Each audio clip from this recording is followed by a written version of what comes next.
La mort de Jésus. Et la semaine passée, nous avons intercédé par rapport à la croix de Jésus. Et le Seigneur m'a convaincu de pouvoir parler de la croix de Jésus. Si je ne termine pas, je continuerai. Si je ne rentre pas d'ici là à la maison.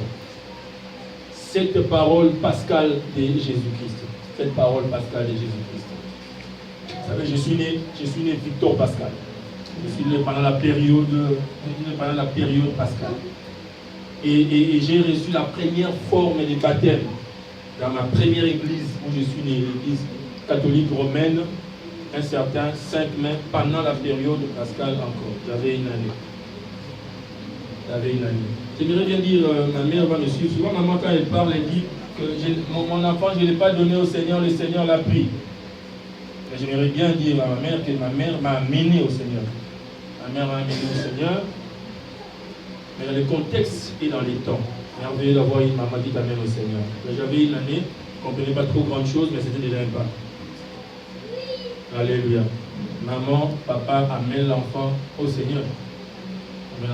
C'est vrai que quelquefois ils font des choses, on peut dire inconsciemment, pendant l'adoration, ils courent par là, ils viennent par ici. Ne sois pas trop pressé de dire, ah c'est toi! Non, c'est vrai, il ne faut pas les laisser faire des désordres pendant une réunion. Mais sois spirituel pour savoir est-ce qu'il est en train d'entrer dans le mouvement des choses de Dieu ou il est en train de faire vraiment des désordres. Parce que quand on fait des désordres, on sait sentir des désordres. Quand on est en train d'entrer dans le mouvement des choses de Dieu, on est en train d'entrer dans la mouvance des choses de Dieu.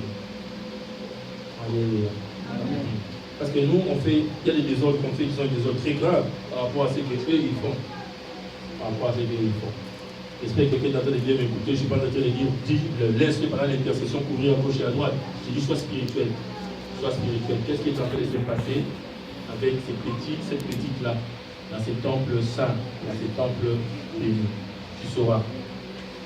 Nous allons lire la parole de Dieu dans le livre de Luc, chapitre 23. Chapitre 23. De cette parole pascale de Jésus. De cette parole pascale de Jésus-Christ. Luc chapitre 23, verset 33 à 46. 33 à 46.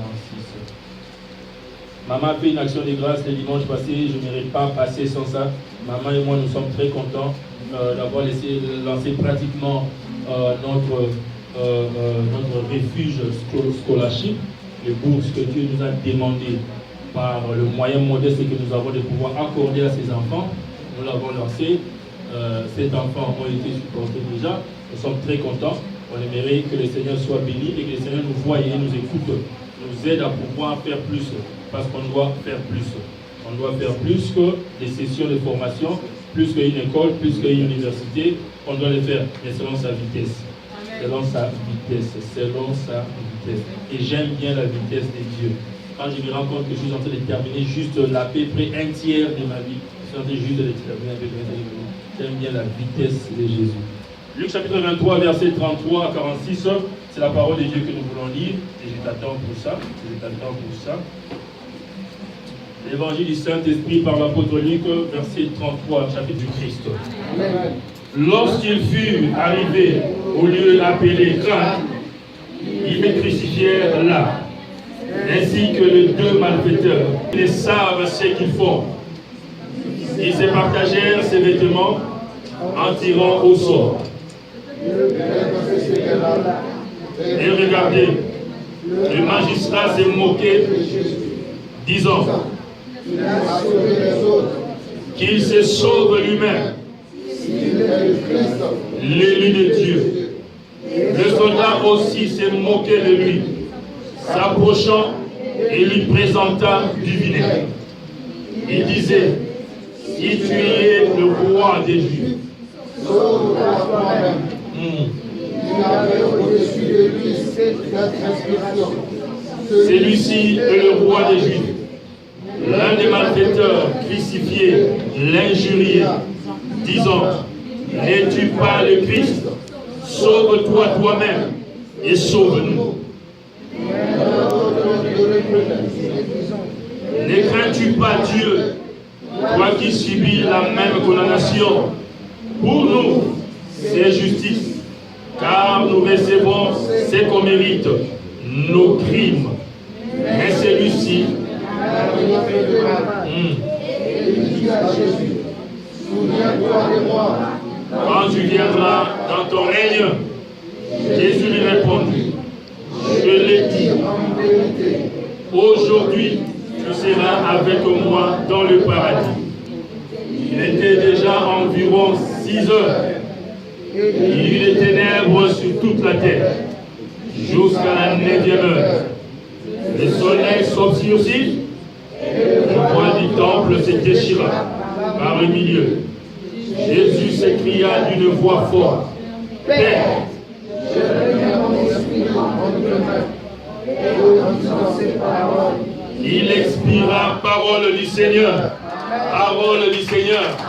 Il expira pour notre bien, il expire notre changement. Alléluia. Je suis en train de parler de cette parole, Pascal. C'est cette parole que le Seigneur a déclarée pendant cette période. Sur la croix, Jésus a parlé 7 fois. Et je m'aimerais le décrire maintenant avant de pouvoir t'inviter pour cette célébration de Pâques à venir partager cette table-là avec nous. À venir partager cette table-là avec nos personnes. Quand il est monté sur la croix, le Seigneur s'est concentré sur Dieu, Jéhovah, Yahvé. Il s'est positionné à pouvoir lui parler. La vraie parole qu'il avait prononcée, il avait dit au Père dans les ciels, pardonne-leur, car ils ne savent pas ce qu'ils font. La deuxième parole, ce n'était pas Dieu, c'était un brigand, un voleur.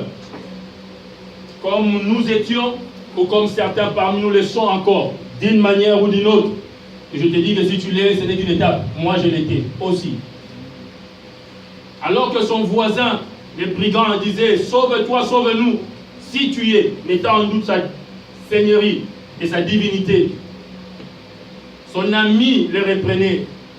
Et Jésus se retourna vers l'ami qui reprenait l'autre en disant, pour nous c'est justice, lui n'a rien fait. Il lui dit, aujourd'hui, oh j'aime des paroles comme ça, aujourd'hui, tu seras avec moi au paradis. Et quand le Seigneur dit aujourd'hui, c'est aujourd'hui. J'ai commencé à vivre la vie de aujourd'hui, de maintenant, de l'instant même. À l'instant même. Je l'ai dit très profondément la nuit de la prière à l'intérieur de mon ventre. Et quand je me réveille le matin, je le vis. Je vis ce que je dis ce que je vis. Alléluia. Et il le déclare. La troisième parole qui dit, ce n'est pas à Dieu, c'est à une autre personne. Enfin, à 2 autres personnes. Quand il regarde au bas de la croix, il y a sa maman, biologique comme Marie, la grande dame qui était là. Il y a Jean, un de ses disciples. La Bible dit c'est lui qui l'aimait beaucoup, mais qui était son cousin aussi. Il dit, femme, voici ton fils. Fils, voici ta mère. Un moment fort. Que le Seigneur m'aide de pouvoir t'en parler pendant quelques minutes avant que je te donne le temps de prendre la décision de venir sur cette table pure et sainte. Alléluia. Pure et sainte. De l'intérieur et de l'extérieur aussi. Alléluia. Amen. La 4e parole qu'il prononce sur la croix, il répare vers le Seigneur. Eli, Eli, lama sabachthani, traduit d'une certaine manière. Père, Dieu, pourquoi m'as-tu abandonné en ce moment-ci? C'est Christ, le Fils qui est en train de parler. Satan, le poids, recevant le poids lourd de tout le monde, de tes péchés à venir alors que tu n'étais pas encore. C'est que tu avais opéré par ta lignée, par tes ascendants, parce que physiquement tu n'étais pas encore là. Mais j'ai déjà dit, si je le dirai encore, si tu n'es pas encore là physiquement, ça ne signifie pas que spirituellement tu n'es pas encore là. Moi spirituellement, je suis déjà là où mon corps physique n'est pas. Je vis ces moments, je vis cette position, je vis ces grades, je vis cette vie. J'ai vu 7 ans. Il y a beaucoup de vies, de choses qui m'attendent il y a 7 ans, il y a 17 ans. Il y a 20 ans. Dans 20 ans, je voulais dire dans 17 ans, dans 7 ans, que je vis maintenant. Que je vis déjà maintenant. Avant que je puisse y entrer. Donc il y était déjà, en marchant, en écoutant, en profilant, en cherchant ce qu'il y a à faire. La 5e parole qu'il prononce par rapport à lui-même, après avoir dit au Père, pourquoi est-ce qu'il était abandonné. Il a eu soif. Il dit, j'ai soif. J'ai soif. Dans la croix, dans le désert, tu ressentiras. S'il a senti qu'il avait soif, tu peux avoir soif. Et tu auras soif. Peut-être que je ne veux pas arriver à ce niveau-là Mais le jour que je reviendrai, j'aimerais te montrer comment tu dois agir quand tu auras soif.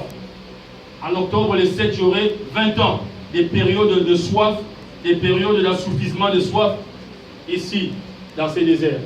Alléluia. Quand il les donne, quand il amène aussi le moyen de pouvoir les supporter.